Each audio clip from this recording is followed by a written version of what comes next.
Guys welcome back to I learner. आज इस video में मैं बात करने वाली हूँ एक प्ली फाइल की गई जहाँ पे ये कहा गया था कि ड्यूरिंग दिस लॉकडाउन पीरियड आप जानते होंगे लोग काम पे नहीं जा पा रहे हैं जिसकी वजह से उनके पास पैसे नहीं आ रहे हैं। तो किस तरीके से पिटिशनर ने ये कहा कि ये सारे के सारे जो इंटरनेट होते हैं या किसी भी तरीके का नेटफ्लिक्स हो या कोई भी सब्सक्रिप्शन हो, ये सभी चीज़ों को फ्री कर दिया जाए। तो चलिए जानते हैं क्या है पूरी खबर।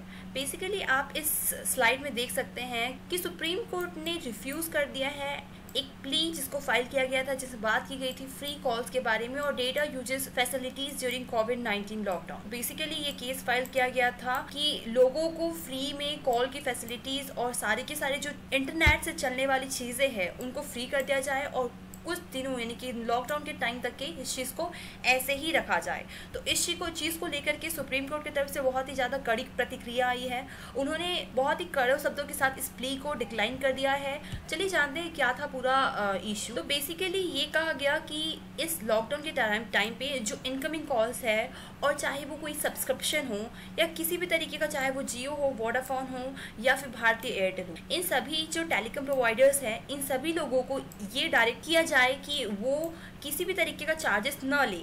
और बेसिकली उन्होंने ऐसा कहा है पिटिशनर की तरफ से कि blocking calling facilities amid this given crisis situation, people are facing financial crunches and one hand and struggles with their life on the other hand may deprive lots of people from even right to talking to their unfortunate family member due to blocking of incoming facilities, as many of the people can even afford to recharge and many people perhaps will not be able to communicate to their family members about contract virus और being in hospitalised. तो basically जो इस situation है इस चीज़ को देख करके petition file किया गया था। तो पिटिशनर की तरफ से आर्ग्यूमेंट्स ये थे कि हमें फ्री अनलिमिटेड फैसिलिटीज़ मिले और जो भी साइकोलॉजिकल स्ट्रेस हो रहा है लोगों को, एक तो उनकी इनकम नहीं मिल पा रही है, उसमें भी उनको फ़ोन कॉल्स करने के लिए रिचार्ज कराना पड़ रहा है, ये भी उनके लिए काफ़ी ज़्यादा साइकोलॉजिकल स्ट्रेस दे रहा है और इससे लोगों को फोर्स कर रहा है, इनडायरेक्टली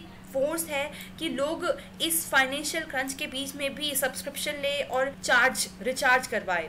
उसके अलावा ये भी कहा गया है कि किस तरीके से आज के टाइम पे जो हम चाहे किसी भी तरीके की एरिया, चाहे वो बैंकिंग हो, एजुकेशन हो, हेल्थ हो या पब्लिक सर्विस हो, सारे के सारे एरिया में ही इंटरनेट एक बहुत ही ज़्यादा इंपॉर्टेंट चीज़ बन के आ रहा है। ये कह सकते हैं एक बेसिक राइट टू लाइवलीहुड है जो कि article 21 of the Indian constitution के अंदर आता है और आर्टिकल 21 तो आप जानते हैं राइट टू लाइफ ही है। तो बेसिकली उन्होंने ये भी उठाया है कि TRI यानी कि telecom regulatory authority of India जो है उन्होंने एक फंड भी क्रिएट किया था section 22 of the TRI act, जिसमें कि ये कहा गया था कि उस फंड को यूटिलाइज किया जा सकता है कंज्यूमर के वेलफेयर के लिए।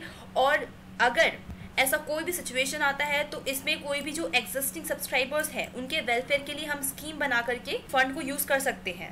और बेसिकली इसके अलावा ये भी कहा गया था कि टेलीकॉम पॉलिसी ऑफ 1994 जो है ये कहती है कि licenses are provided to provide private players to make the telecom services available to everyone in India at any affordable rate.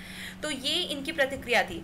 पर अगर आप देखिए सुप्रीम कोर्ट को क्या कहना था, तो उसमें हमारे SK कौल और PR गवई जो है इन्होंने ये कहा है कि what kind of petition are being filed, यानी कि इस चीज़ को काफ़ी बेसलेस बताया गया है। क्योंकि आप एक चीज़ जान ही सकते हैं कि टेलीकॉम कंपनीज जो है उनको भी पैसों की ज़रूरत होती है, वो किसी भी चीज़ों को फ्री में चैरिटी के लिए नहीं कर सकते हैं। सो इस तरीके की कोई भी पॉसिबिलिटी सामने नहीं आती है। तो यही थी जजमेंट, इसी वजह से इस प्ली को डिक्लाइन कर दिया गया, डिनाई कर दिया गया है, इसमें इवन ट्रायल भी नहीं चलने दिया गया।